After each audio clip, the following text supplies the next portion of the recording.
Mi nombre es Miguel Iríbar y de pequeño me leí la Biblia para subir nota en religión. Descubrí historias de fratricidios, mujeres convertidas en estatua de sal, agua que se convertía en sangre y otros castigos divinos. Al final saqué notable alto, pero me pasé todo el verano con pesadilla. Mis pasos me han traído hasta un pueblo aragonés situado en la fría sierra del Moncayo, un lugar maldito durante 5 siglos cuyos habitantes aquí nacidos quedaban automáticamente excomulgados. Una condena que sigue vigente a día de hoy. Bienvenidos a Trasmoz.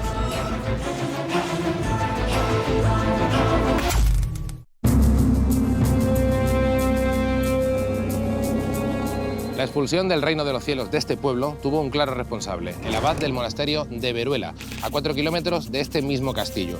Su enemistad con el señorío de Trasmoz llegó a un punto de no retorno en 1255, cuando se produjo un hecho, un agravio que fue considerado digno de excomunión. Me lo va a contar José Luis Corral Lafuente, profesor de la Universidad de Zaragoza y especialista en historia medieval. José Luis, ¿qué es lo que provoca la rivalidad entre Trasmoz y el monasterio de Veruela? Esta zona del somontano aragonés del Moncayo fue conquistado en 1118 por Alfonso el Batallador y hubo una serie de señoríos eclesiásticos que pertenecieron fundamentalmente al monasterio de Veruela. Pero había solo un señorío laico, que era el señorío de Trasmoz. Los monjes de Veruela controlaban las acequias, los pastos, los bosques. Claro, la gente de Trasmoz también quería tener acceso al agua para regar, a la madera de los bosques, a los pastos para el ganado. El aprovechamiento de esos recursos naturales puso en conflicto a Trasmoz y al monasterio de Veruela y ahí comenzó un pleito que duró muchísimo tiempo. ¿Qué provocó la excomunión del pueblo? En 1255 el monasterio de Veruela cogió un enfado terrible porque los de Trasmoz están robando agua de una acequia que alimentaba al pueblo de Litago. El abad de Veruela se enfada muchísimo y promulga entonces el rito de la excomunión. En el siglo XIII, exactamente, ¿qué consecuencias trae una excomunión? Lo que suponía una excomunión era quedar apartado de la Iglesia, de los ritos eclesiásticos y de todo tipo de sacramentos. Por tanto, ni podías comulgar, ni podías confesar, ni podías bien morir y no podías entrar en el reino de los cielos. En consecuencia, era condenarte prácticamente al infierno per secula seculorum. Era terrible. Sin embargo, 2 siglos y medio después de la excomunión, se produjo un nuevo enfrentamiento. Esta vez fueron los monjes del monasterio quienes desviaron el curso del río que pasaba por los dominios del pueblo. Los lugareños se quedaron sin acceso al agua y el señor de Trasmoz inició un pleito contra el abad. En 1511, las Cortes de Aragón dan la razón al pueblo, algo que al abad de Veruela no le hace ninguna gracia.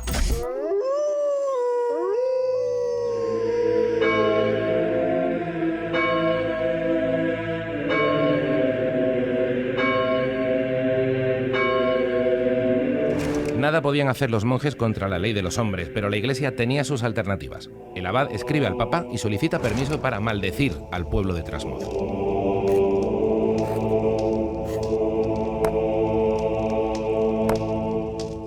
Julio II, apodado el Papa Terrible, responde con su aprobación.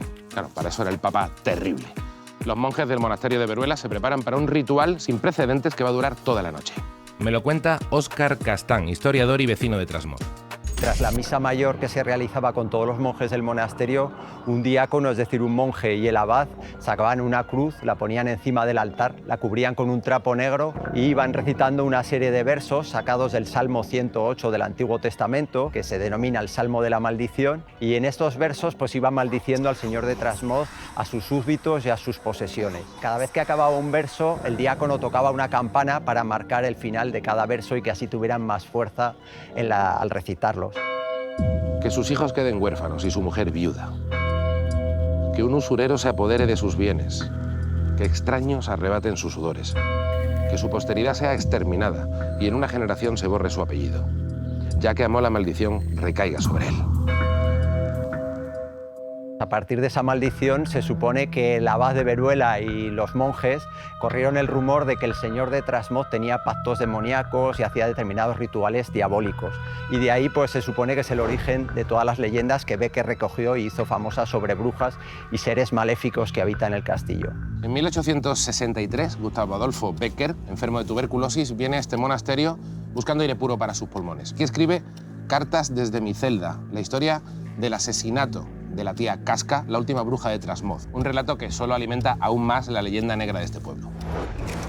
Oficialmente la maldición sobre Trasmoz sigue vigente. El único con potestad para invalidarla es el Papa, pero el Vaticano jamás se ha pronunciado.